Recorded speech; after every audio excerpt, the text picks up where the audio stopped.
Hi, everyone. We are pleased to initiate our first session of panel 13 about triangular cooperation and policy transfer. Today we will have Melissa Pomeroy from Articulação Sul, a Brazilian think tank on South-South cooperation. Melissa is a PhD in international relations, and Davi Beltrão, which will present his paper. Davi is from, Davi is from PUC Minas. Is it? Yeah. And he will present a paper about Brazilian cooperation in Africa, Portuguese-speaking African countries, and the cooperation projects Diffusion, 1995, and 2014. Okay. Davi will have about 20 minutes. Everyone from our audience is welcome to address questions for Davi about his paper, and I will send or tell him after Melissa's comments on his paper, okay? Hi, Davi. You have 20 minutes, okay? Hello all, good afternoon. I am Davi Beltrão Albuquerque. Just one thing, I am from the Federal University of Pernambuco, not from PUC, but it's fine, it happens. And let's see here to share, okay, to share my presentation.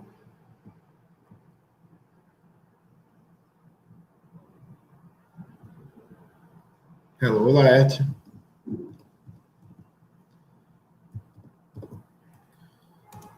Okay, how do I...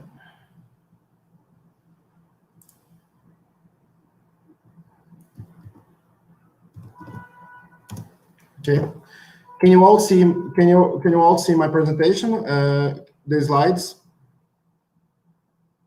Professor Juliana, can you see it?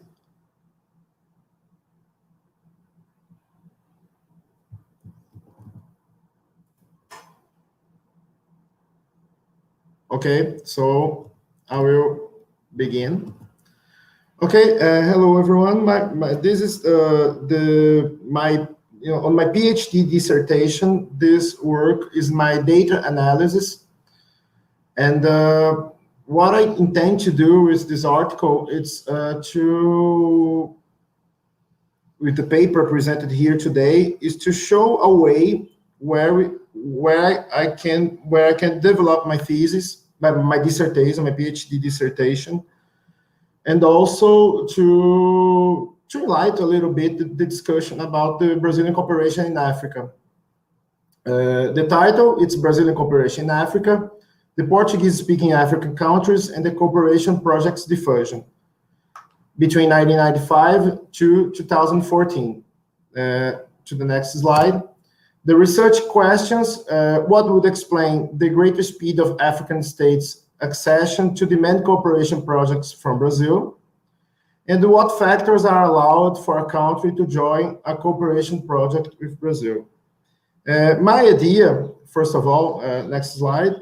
My idea, first of all, came when I was doing my master thesis, and the results I have got from the masters, there were the importance of the Portuguese African, the Portuguese spoken African countries, Laboppi, and how they were important in the Brazilian cooperation projects between Brazil and Africa.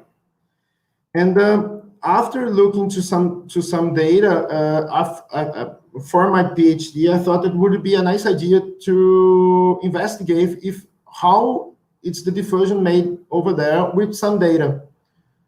And of course, the literature and the diffusion, it's developing really fast, as you can see on this meeting.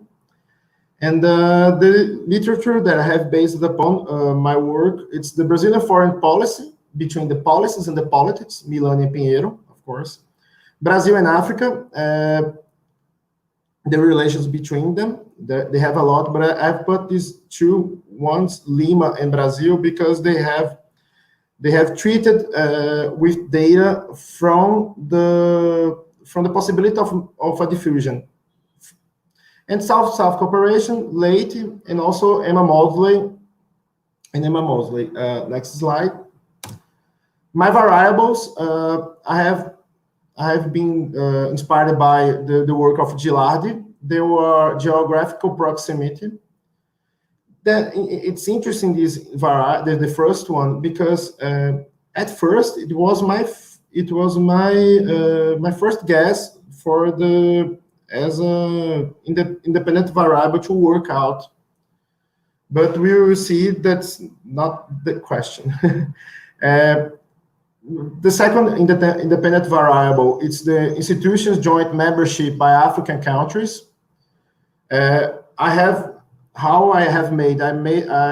got the several regional institutions in Africa. I made all a data panel of them, and started to work on them to see if it works actually.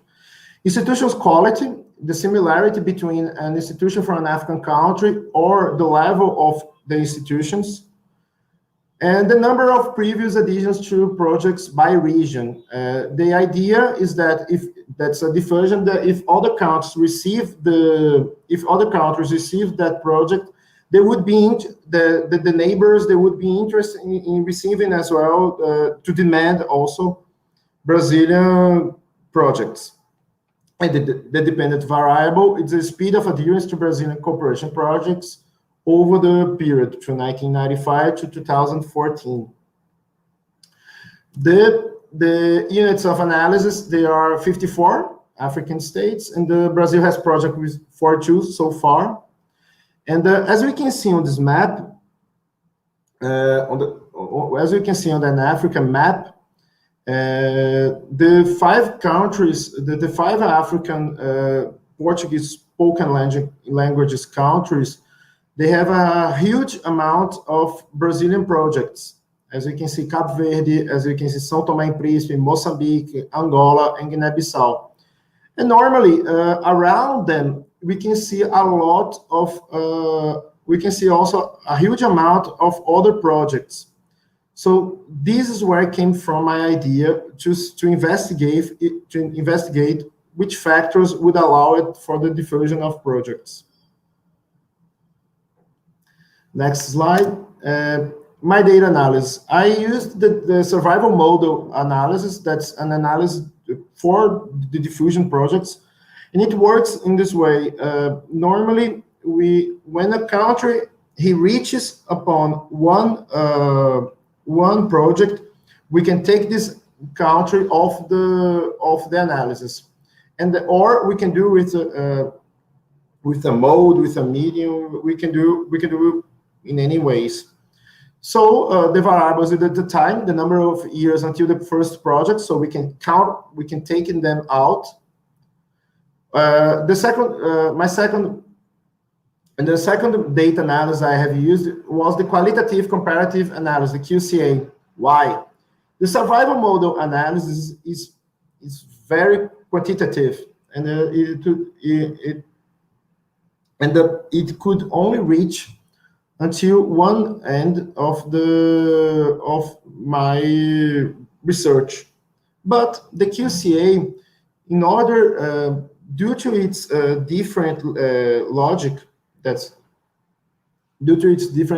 and also because it's qualitative, I could reach other conclusions or the same conclusion. but through other means. So I have used both of them. Here I can see on data analysis how I made my code book with the variables and where I took them. The geographical proximity between the Portuguese-speaking African countries and non-speaking, I took a distance, calculated an algorithm. It was quite easy. The information about joint membership I took from the institutions, from the UN Economic Commission and the institutions' official websites. The African countries' institutions quality I took from the COG, the quality of government. It's based upon Sweden, this data. And the speed of adherence I took from my thesis and also from my master thesis, the number of previous additions to projects. Next slide. Preliminary results. Why I say they are preliminary results? Because they are because I have to investigate more. As I wrote on the paper, the p-value, they were low. I had low values for p-value. It's something to worry, but at the same time, it's not to worry that much. We had a few years ago that if you don't have a p-value very high, you just have to drop your work. No, it's not that. It's just a way that the p-value is just a way to show that you can develop more your work. I have to investigate further. That's why I'm here. And the preliminary results, because I have to work on them more. They're just the preliminary data. And the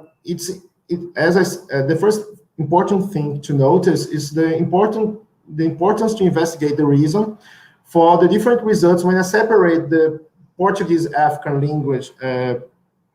language countries between the non or including or excluding them on the different data analysis used according to the models. On the preliminary results, I can see that both of these tables, they show this one is the first model in both versions. When we have here on the coefficient between 0 and 1, it's the variable would act against the project. But if we have more, it would act favorable to the project, to the cooperation project in that country. So in this first model, in both versions, that the first on the left, on the right, we can see a contrary expectation for geographical proximity. That's something that's going to be repeated over the next data analysis. Different results for institutional quality between versions. Also, we have to be careful, because when I have used about institutional quality, it's one of them is the similarity between the countries, and also the level. The level did not work as I expected that, and I hope it also. It did not work, but the similarity, it was interesting that the similarity really worked. And it was a subtle difference. That's how the subtle difference between the two variables of international institutions, because I have made each year the international institutions for each year, and also for the accumulated process. Next, on the second model, where I took I included the PALOP countries. The variable institution with PALOP countries and geographical proximity would act against it. It's a different with version 2 of 3.1.1. And the variables, number of previous additions to projects by region, similarity between the country's institutions, and those with the PALOP would act favorably. So in the end, before I start with the QCA, so we have to analyze that the institutional factors, they were really important so far for the diffusion of Brazilian projects in Africa. the geographical proximity did not work. And the one question that might arise is that why I haven't do bilateral trade due to the lack of data. The answer is quite easy. Due to the lack of data for the period from 1995 to 2014. I have, if someone could help me with that, but I couldn't find enough data for all of African countries between 1995 to 2014. It was simply impossible. And what I recommend, and what I'm planning to do next, is to make case studies with 5 countries, for example, and their relations between the PALOPs and them. So far, I have decided to put some of the 5 greatest, economical greatest countries in Africa, and try to analyze them. But to make a macro, the macro level of analysis, it's really impossible for this moment for bilateral trade. And with the qualitative comparative analysis, my sufficient test for intermediate solutions, I did not put the truth table here on because I thought it would be too much data to present. It would be very, the paper already have a lot of, the paper already has a lot of data. So to make it a little bit more lighter, so I have decided just to put the solution. But the truth table, if anyone is interested, it's on the paper.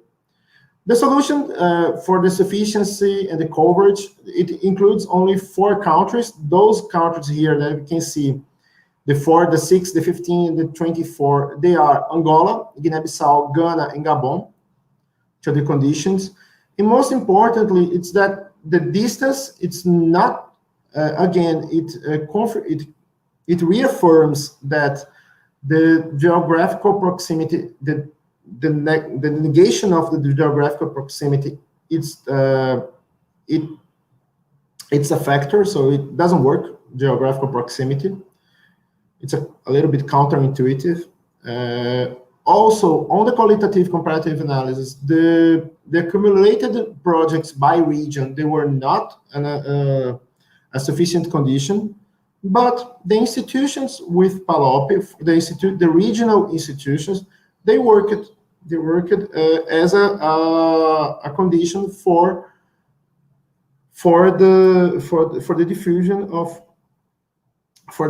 of cooperation projects in Africa. And so the results of qualitative comparative analysis overall, they reaffirms in part the survival model analysis. Next.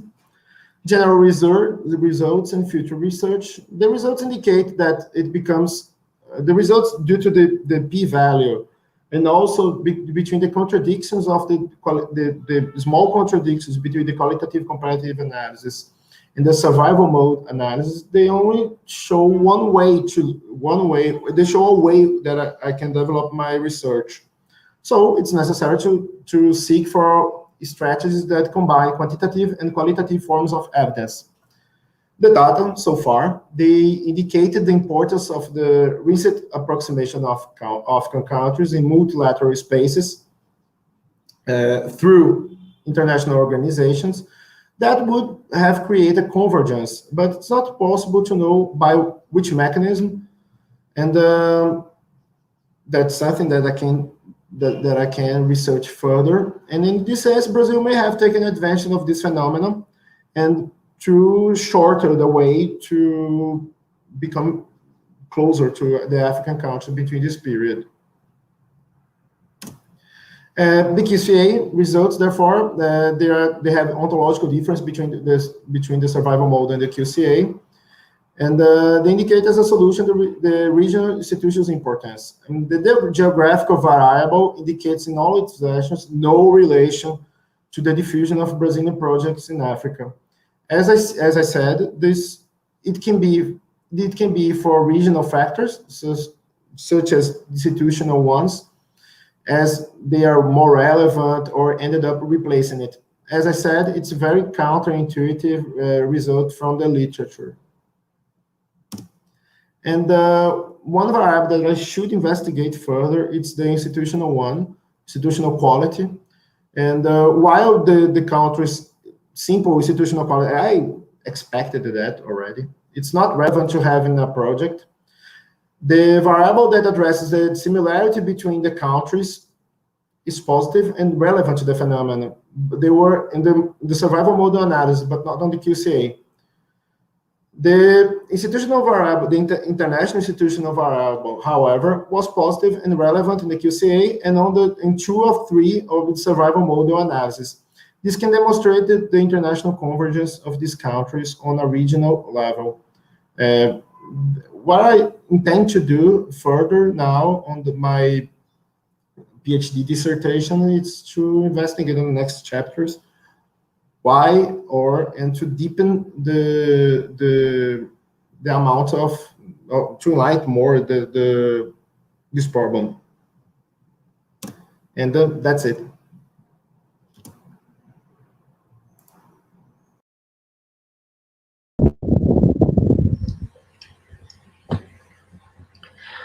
Thank you, Davi, for your presentation. It's a good quantitative analysis of Brazilian cooperation.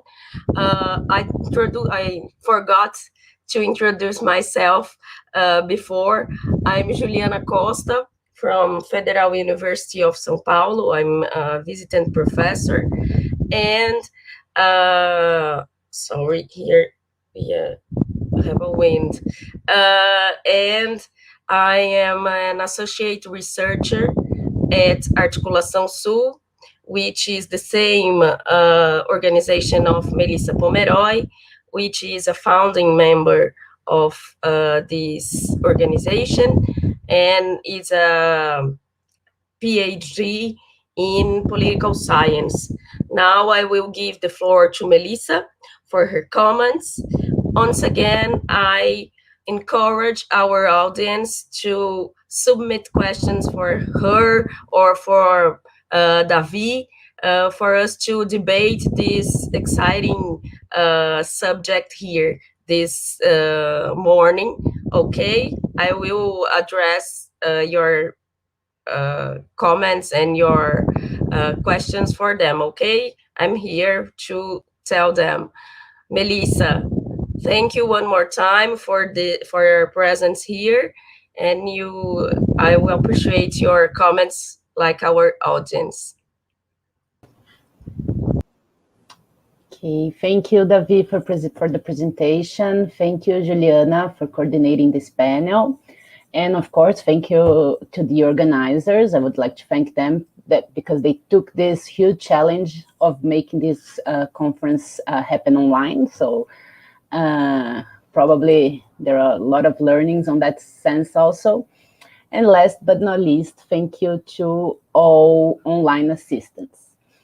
So cutting to the chase, Davi, my first 2 comments that I want you to bear in mind while I make all other my comments are, first, it is of great value and innovation to apply quantitative methods to the analysis of Brazilian South-South cooperation and Brazilian South-South cooperation to Africa. Well, I think it's quite innovative, and on the one hand, I think it might provide very important insights that can enlighten new areas of qualitative research, providing new research questions not foreseen before. Even when I was reading, I was thinking, oh, this is interesting to investigate. So this, I think, is one of the first value added of your research, and congrats for that. And also, since quantitative analysis of South-South cooperation are quite rare, also, I guess your research and your PhD thesis, it can be of great relevance to support qualitative studies themselves, which usually face the challenge of lack of aggregated, systematized data on South-South cooperation projects. So your database itself, it's probably a contribution already. So I guess this is my first highlight on your paper that I just read. And second, I'm a very qualitative researcher and person, so I can provide no comment on the quantitative methodology. And as I'm not an expert in quantitative analysis, less so in the models you used, I will abstain to comment on the methodology you built, and my comments will draw on the perspective related to the value of your work, to dialogue with and to be complemented with qualitative research. So please bear that in mind while I make my comments. And I'm also looking forward to hear from you if any of the issues I raise here were already considered by you, not applied by any reason. So please consider that my analyses are mainly from a qualitative point of view. So I will start with comments related to the object itself. It is of great relevance, especially considering that PALOPs they started to lead the resources allocation of the Brazilian Cooperation Agency in 1997, shortly after the creation of the CPOP. So I really encourage you to keep with this research as to provide valuable information and evidence to the research on cooperation, Brazilian South-South cooperation with Africa, in particular with PALOPs, because this is the greatest resource allocation from the Brazilian agents of cooperation. As Iglesias Puente identified, I think his paper is from 2010, so this might have changed, but still, it's a great length of time that PALOPs led the resources allocation. So regarding the format and how you presented your results, I personally find it quite difficult to understand a great deal of your analysis because of my shortcomings as a qualitative, mainly researcher. And I think you place a great emphasis on the methodological discussions in your paper, which on their turn are quite important and provide transparency to your article. So it's the both sides of the medal, right?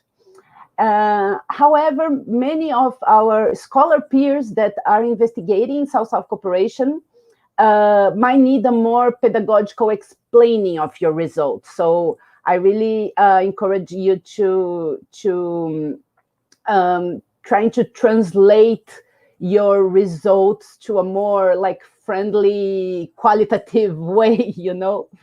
And in that sense, I think that when you're discussing your analysis, it would be more useful if you translated the variables to what exactly they mean, not using the nomenclature as it is in your database. So really naming it as a very straightforward, self-explaining variable, and maybe having on a little bit on discussions on that on those variables.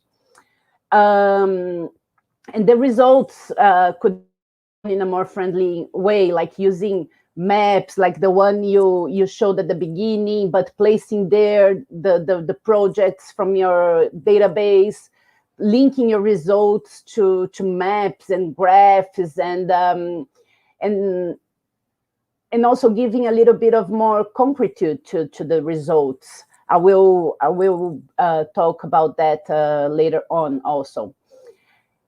And I think it would be important explanation of how many projects were in your database, where are they in terms of which countries were involved, on the issue, the area, the subject of those projects, like a little bit of analysis on that. I don't know if you have that in your database, but and as I will link to a final comment, I think this can be of great interest even to your research questions. So it would be important to have more information on your data. So how many projects are we talking about? I don't know if I missed that, but what is the size of your database in terms of projects? And many projects also involve more than one country. So I don't know if you only analyze bilateral projects or you just analyzed all projects from ABC, because many of them involve not only more than one country, but also international organizations in the trilateral modality. So you have some countries that participate in projects that also involve a northern partner, and some projects that also involve international organization, and some countries that are only southern countries participating, but more than one. So I don't know, how did you deal with that in your database? I don't know if they are duplicated, or I don't know. This could be interesting to analyze. Another thing that stood out for me was the choice of using this institutional quality variable. So I didn't quite get what are the elements, what are the dimensions or the indicators of this variable. But the first thing that came to my mind is that this is a very contested and contentious classification, and may entail many different dimensions of institutions, governance, democracy, and most problematically is that they are usually built on some value judgment of what are good institutions, what is quality of institutions, usually developed from a very northern and eastern perspective. So I guess it is important to make it transparent what is this institutional quality variable, what it entails, and why did you select this? Why did you select this variable? I guess it is informed by the policy diffusion literature, but it would be important to highlight that. And I'm quite sure, even with my very rudimentary knowledge of quantitative research, that different sources used to build this variable could affect your results. So this is something that it would be interesting to discuss. And also on the international institutions. So what are the international institutions you considered? I saw on the sources that you identified through the national websites, and also from the, I know I forgot, but a more aggregated source. But what are the types that are included in this source and in your database? Because African continent has many continental and regional institutions with different nature, aims, and missions.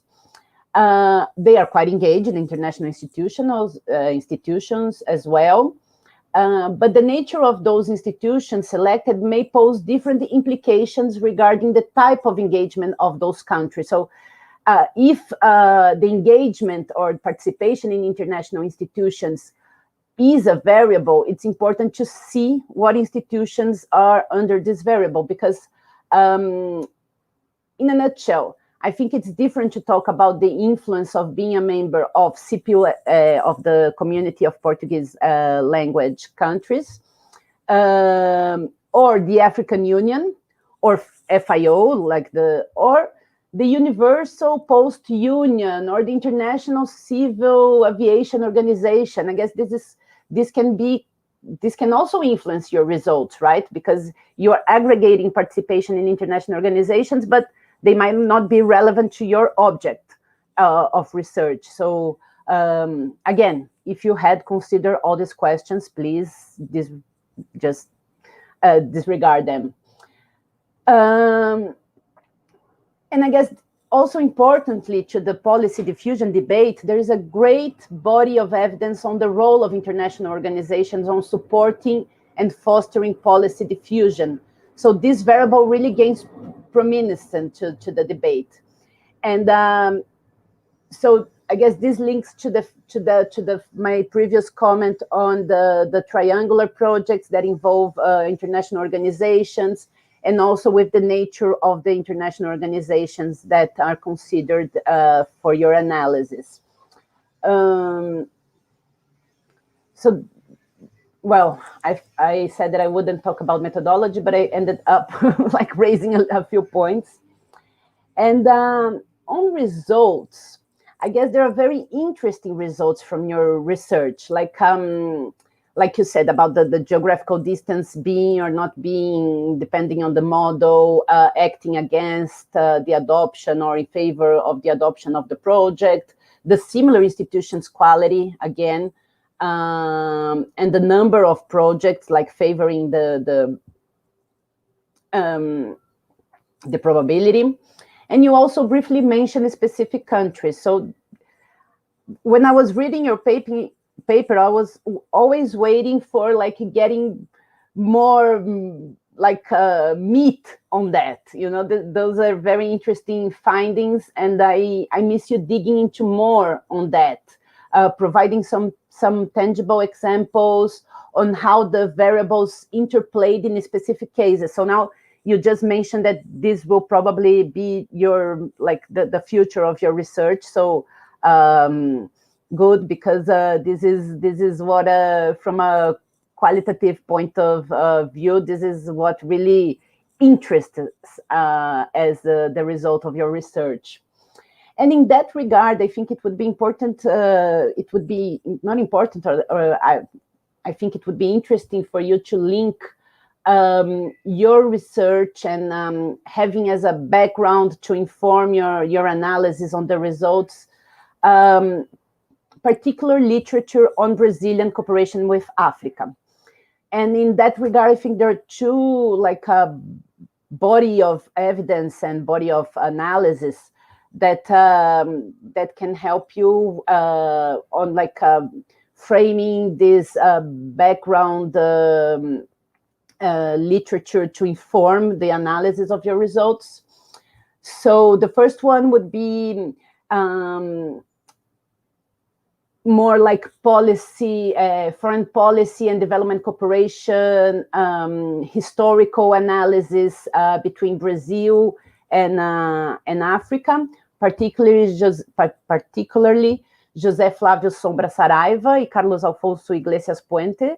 I almost start talking Portuguese now. So I think they have a very like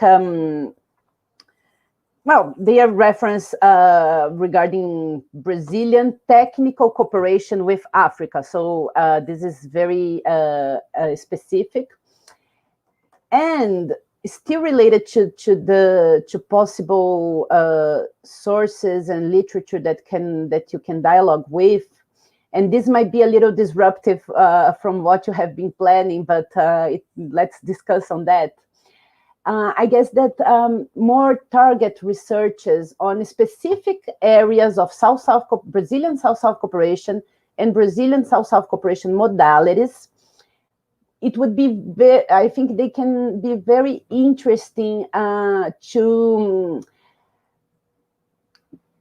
really to respond your research questions, and I will explain a little bit more on that.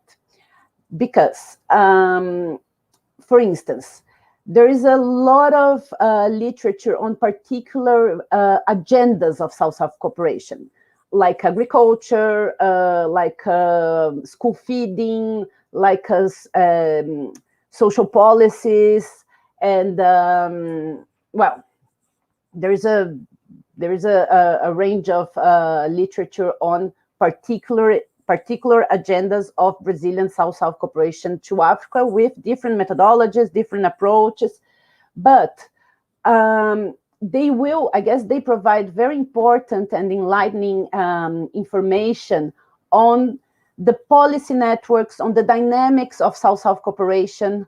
And for instance, I guess this kind of analysis can be more explanatory than trade relations. That was one of your concerns regarding your framework, your research framework.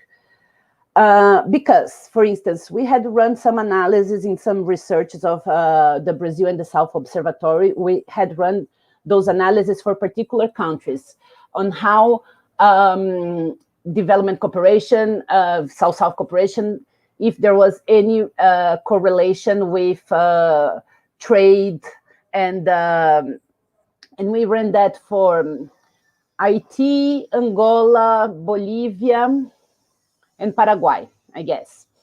And what we have seen is that there is a correlation between South-South cooperation and trade in those particular cases, but what we concluded is that the impact on trade has to do with other actors, other dynamics, while that goes beyond the cooperation ecosystem. And it's not only related to foreign policy, it relates to the overall economic ecosystems and groups of interests in Brazil and economic groups and everything. While the actors engaged through South-South cooperation and issue-based networks have a greater impact in the South-South cooperation agenda, a greater impact in terms of not only shaping the offer, but also shaping the demand from African countries. And so I guess that my main point, and to start finalizing my comments, is that if you manage to run your analysis on particular subjects, like run the same analysis you did, but considering as a cross-cutting variable the issues of the projects, the agendas, the subjects of the cooperation projects, and then you link that with qualitative research on how the dynamics of each field, of each network of the actors engaged, and you have like more this of to understand the dynamics, this might come back to answer your, this can inform, and then you can come back and maybe have more evidence to answer to your research questions. So those are my comments. Again, I think it's a very promising line of research. I encourage you deeply to keep digging into those numbers, making new analysis, and just at least for me, I would really appreciate if you try to make it more friendly so it can be used by other scholars. So it would be useful for me, but I think it would be also useful for the field, because you would start being like really referenced, and your data would be start being used by other researchers. So, but that's it. I'm talking about I'm talking from this very qualitative researcher perspective. We need to get. You need to take our hand and guide us through your results, you know. So that's it. Thank you very much. It was very interesting. And well, I guess the floor is back to you, Davi. I don't know, Juliana will.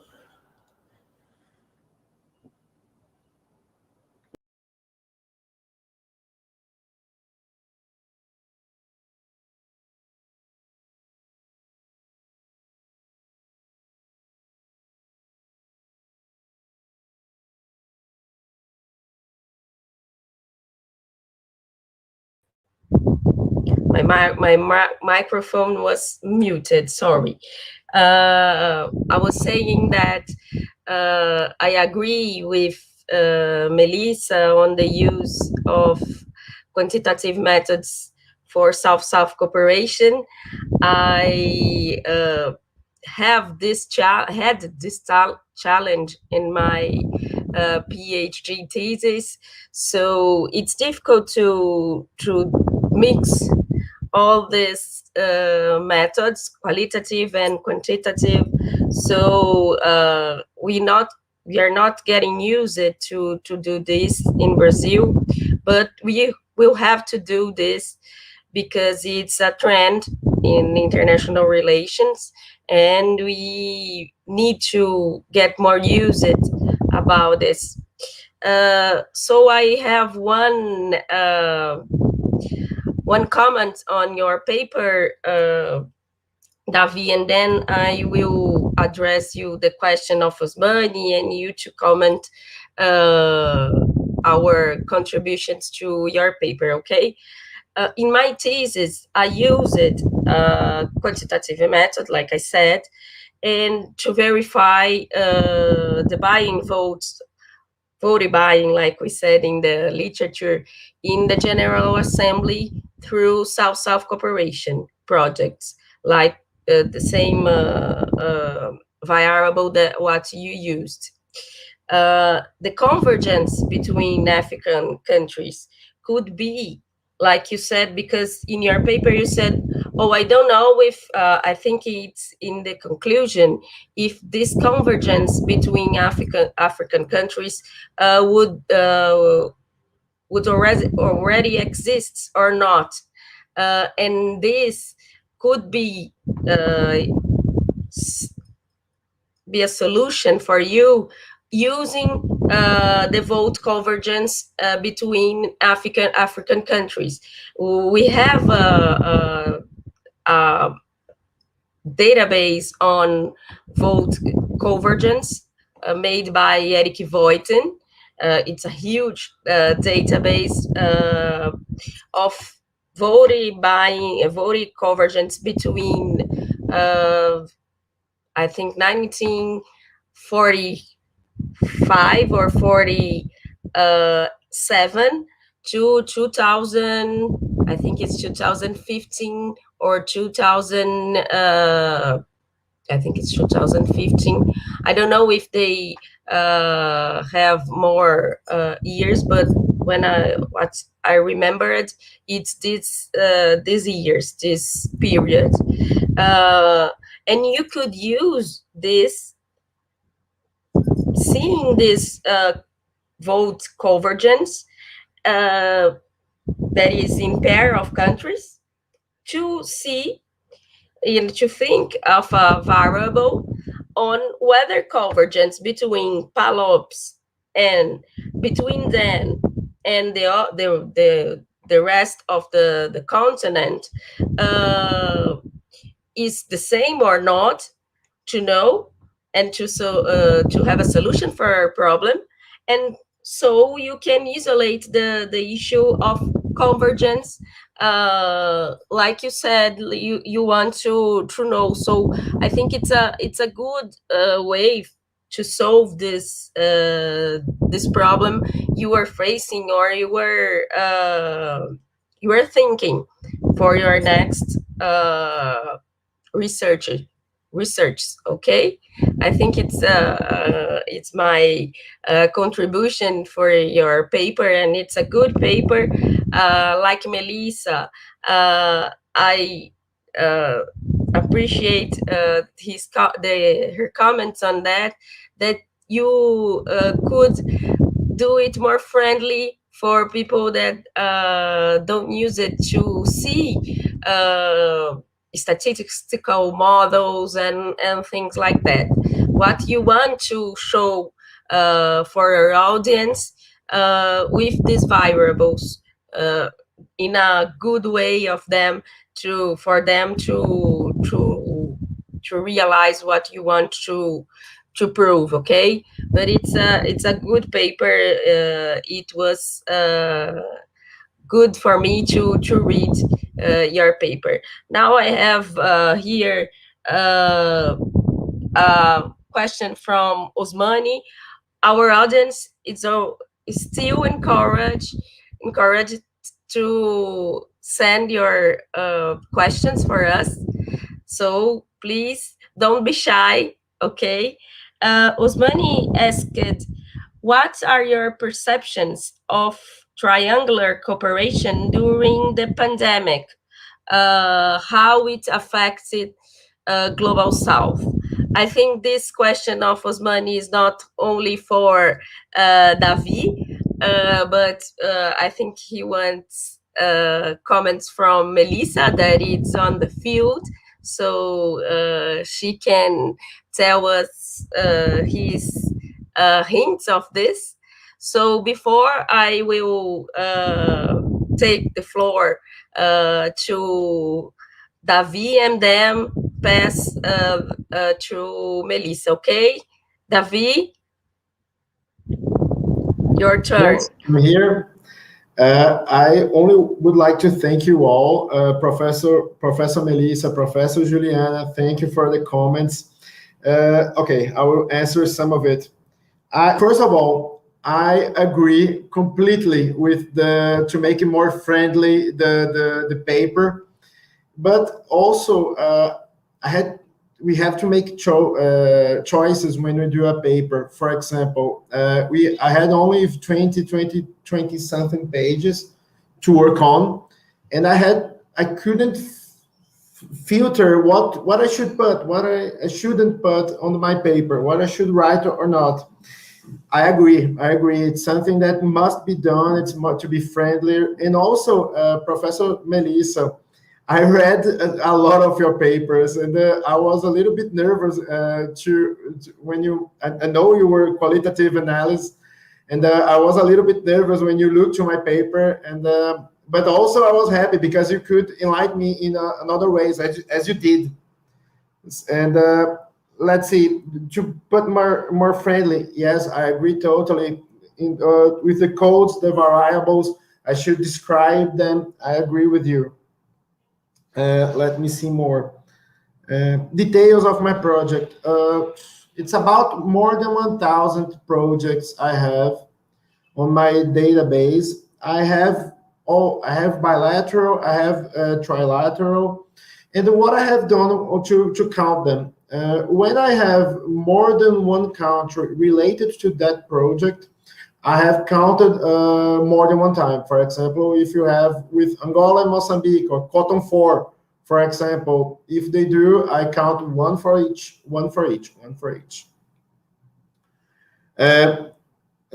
Institutional, and also I can give you my database. I truly don't mind. In fact, in the future, I intend to put this on the Harvard database, Dataverse, for anyone who wants to play with it. Institutional quality, very contested. Yeah, I agree completely. I have tested the institutional quality due to its because it's on the literature. So I should have tested. I must test them, because if it doesn't work, I can prove, oh, look, from my results, this doesn't work. But the interesting result, I like the interesting result when I saw the work, when I saw in my paper, was not the institutional quality, but the similarity between them. The similarity between them shows, as Professor Juliana said, the convergence. Or it gets they got more mature. The institutions got more mature. And why I selected? I already said, because it's not on the literature.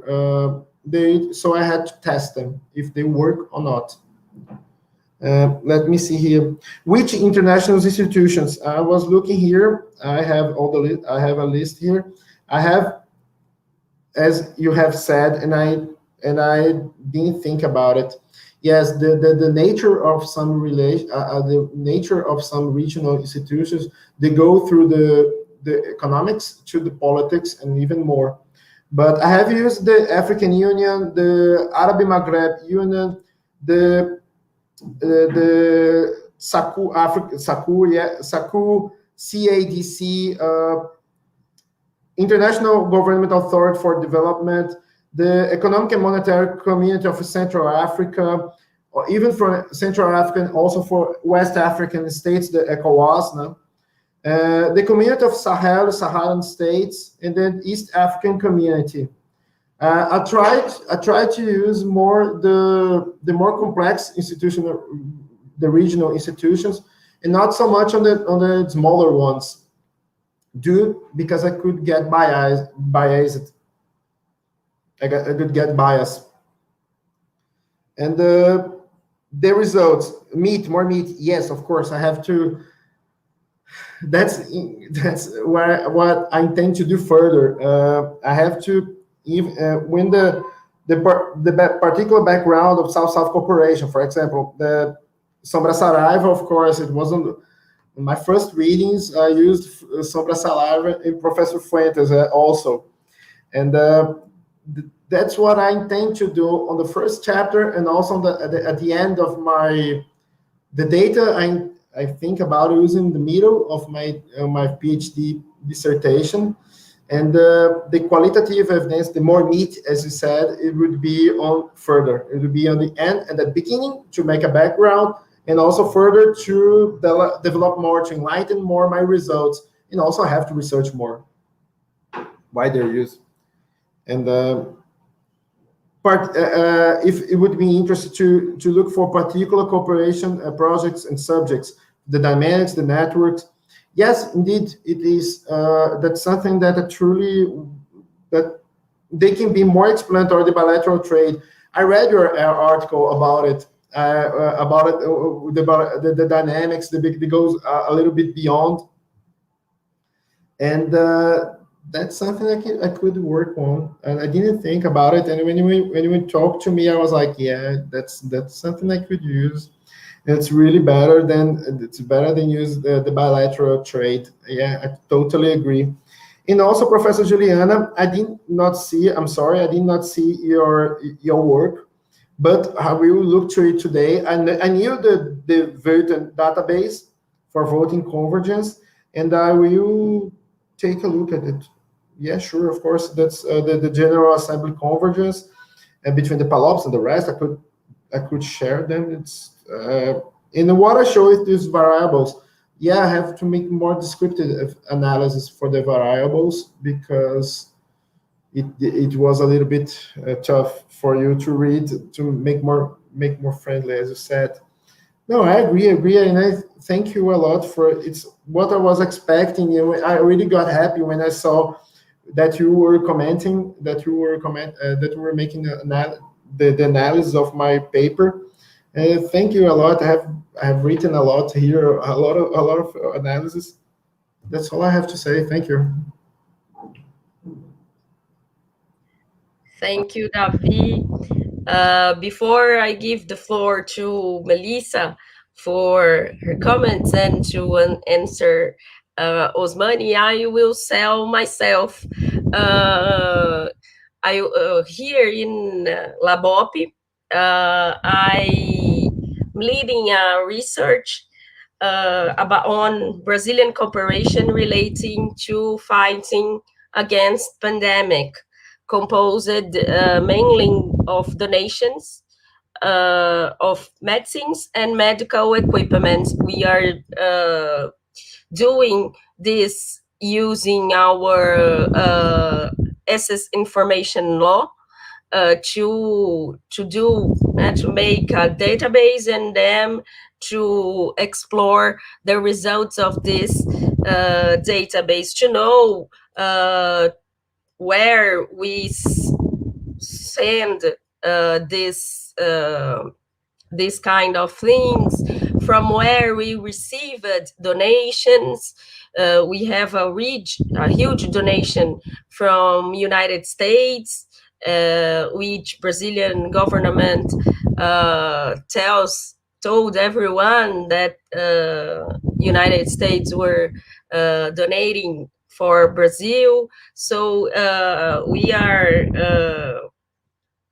still looking with the information, and then we will publish something on that. So just to the audience to know that we are because Osmani asked about pandemia, so I need to say everyone that we are doing something in Laboppi. So it's been a huge effort to know all this kind of donations and all the things that Brazil is doing during the pandemic. So, Melissa, your comments and your answer to Osmani, what you are seeing in the field of South-South cooperation with this pandemic context. Okay, thank you, Davi, Juliana, Osmani. First of all, Davi, thank you for your comments. But really think through whatever, because it's easy to make comments like this, but at the end, you were the one doing your PhD thesis, and while you were answering to the issues I raised, I just realized that maybe like getting analyzing the issues based network and a little bit more focus on the areas of the projects you have in your database.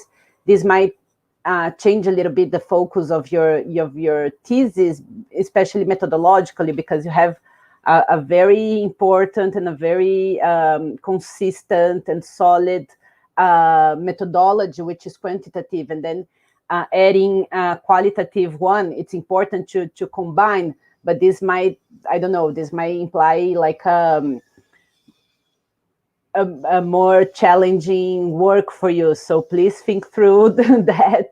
And but anyways, it's also there is a lot of literature on that. So you can also base yourself. You don't need exactly to conduct qualitative research to complement your quantitative research. You can maybe just complement it with the already existing research. So anyway, my final comment is just think through, because it's much easier to give our opinion and then it is to actually write the PhD thesis. So and thank you for your generosity, like Osmani just said here in the chat, for sharing the database. It's very important that at the end, when you have the database like very consolidated, if you can share them, you can share it on the like you said, the Harvard, I guess, platform. It's a very important contribution. And well, good work, very interesting. Let me know, keep me updated. And well, on the question regarding triangular cooperation during the global pandemic and how it affects the global South, I don't know if I have many information and evidence to answer to that particular question on its specificities, but I don't know, we can start a conversation here, and I can like just highlight some of the trends I have been witnessing, and then we can exchange and build on that, and maybe build together our analysis, adding expertise and knowledge and evidence that everyone here, and also the ones that are watching us through YouTube or Facebook, are very welcome to contribute on that. So I will start with some of the trends and some of the challenges I have witnessed. I don't know. Well, it will not be very systematized, right? So, so how development cooperation in generally has been adapting to the COVID response? I guess we have to think. We have to think the COVID response in light of how we perceived the pandemic, because in March, when all countries were in lockdown, no one knew exactly how long that would last, and what kind of adaptations to the ongoing initiatives they would have to manage, to plan, and how not only the extent of the pandemic, but what would be the extent of the impact of the pandemic in their planning and in their response to their mandates. I'm generally speaking about international organizations, but also of particular implementers and actors engaged in development cooperation, as it can be the countries themselves or particular agencies. So I guess at the beginning there was this first need to adapt the work. I mean, everyone is at home, and you know how at least I don't know, in the case of the southern countries, I think they have more flexibility than international organizations and very well established agencies of corporations from the north. But a first step was to adapt their work, their procedures, the security of their work, so everyone could work at home. So this is secondary, right? But at the end is what happens at the first moment, and then on a second moment when the pandemic started to really show itself as it was going to last more. And actually, we still don't know how long it will last, but it is lasting more than everyone expected at the beginning.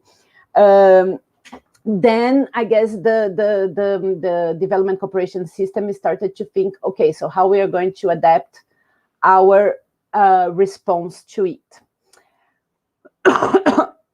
And I guess then we can look at several different trends.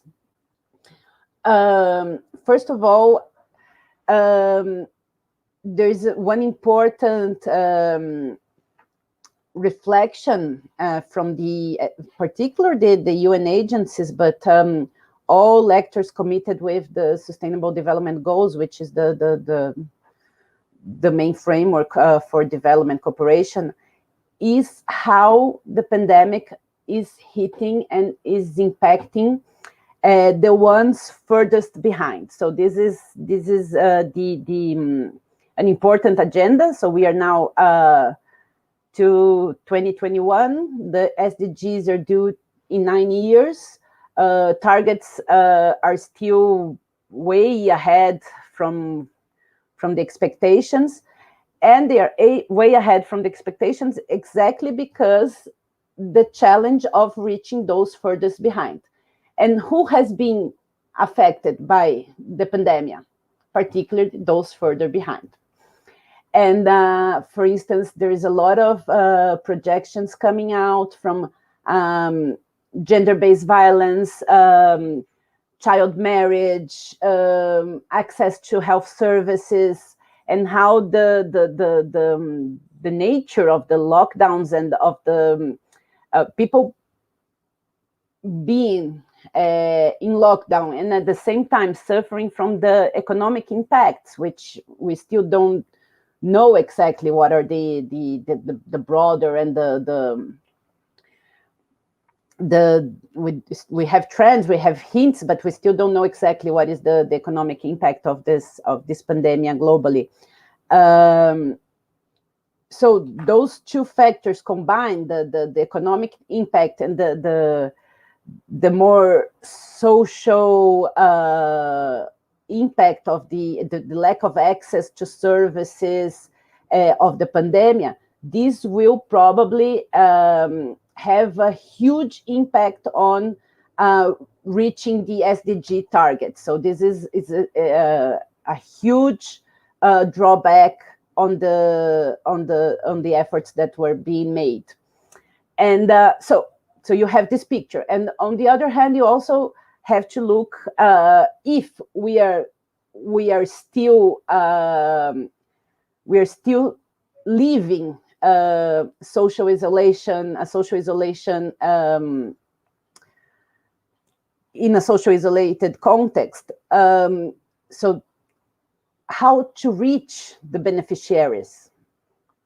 This is not a this is not a dumb question, right? So how do you reach your final beneficiaries? And so there is a huge debate on digitalization and new technologies, and with its pros and cons. So again, does digitalization, does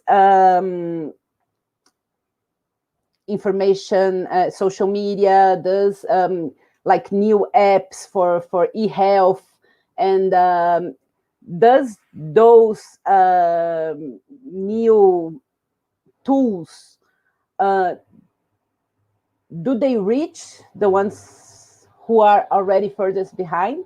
In some cases, yes, but in many cases, they don't. So because we are talking about people without connectivity, we are talking about women who usually don't have the same access to technologies.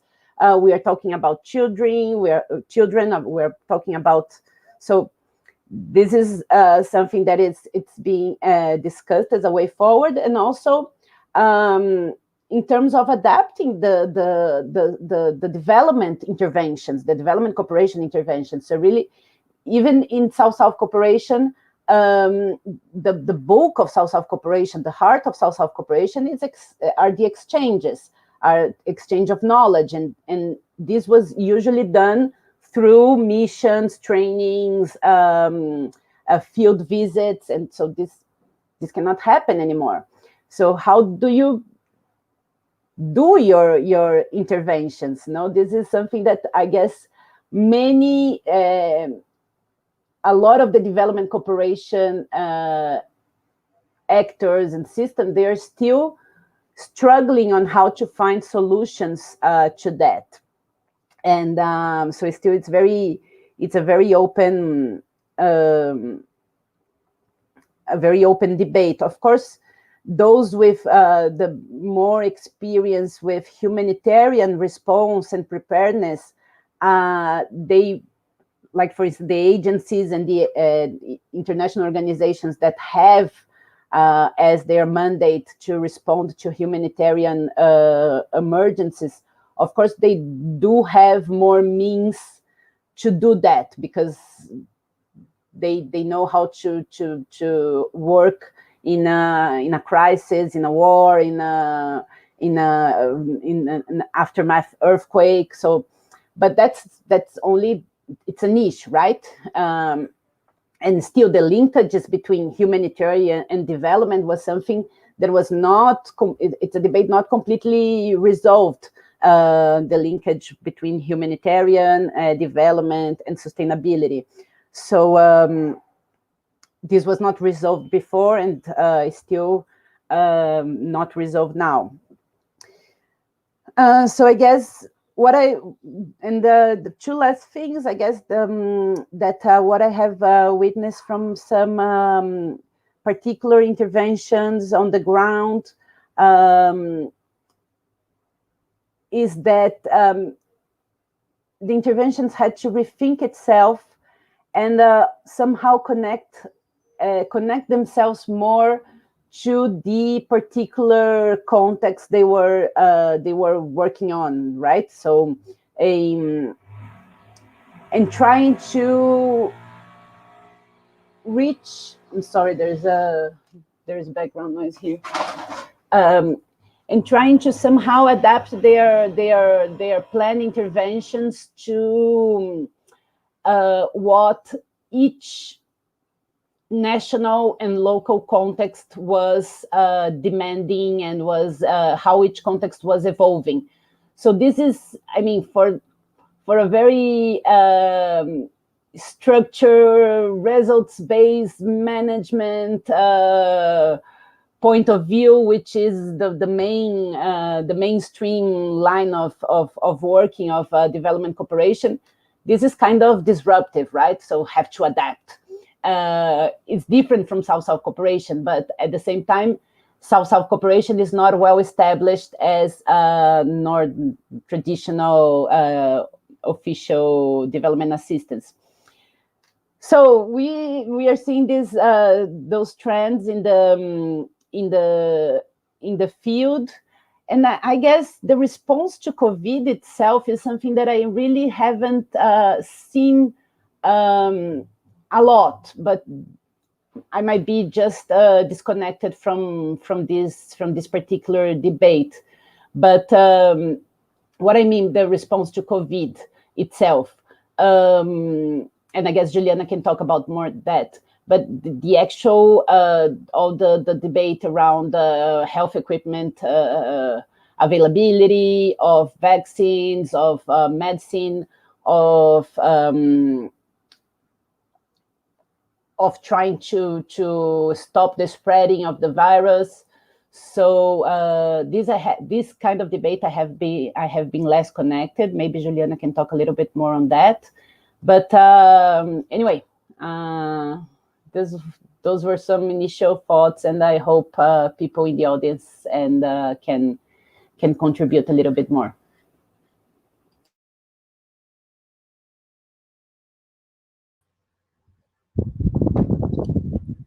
Thanks. Thank you, Melissa. What I'm seeing in this debate, like Melissa talked, is about the inequality in the access to vaccines. This is a debate that it is on the field and on the floor, because we are seeing that northern countries are buying more and more than the necessary to vaccine their population. So this is a debate. And another debate is what Melissa talked, was about the problems we will suffer from the pandemic, like poverty, like hunger, all this kind of things will have an explosion. They are having now, but in the years ahead, we will see the consequences of this. So it's a debate on that. And about this kind of debates on consequences of pandemic to Global South, the Office for South-South Cooperation, UNOSC, from United Nations, are organizing webinars on different subjects on South-South cooperation and pandemic. So they have, I think, every day they have one webinar. So it's difficult to follow all of them, but it's they are debating with development banks, with specialists from all these areas that they are discussing. So it's a good way, a suggestion for the audience to know better about these debates. So I think it's a good way to follow this kind of debate. So I thank everyone who was with us until now, especially Melissa, Davi, once again. Congratulations all the staff, all the conference staff, Miwa and Osmani, who are here following us. I would like to invite you to our next session on triangular cooperation and policy transfer on February 15th at 13 GMT. So I will see you then. I hope all of you had a good experience with us. So thank you for all, and have a good day for all. Bye.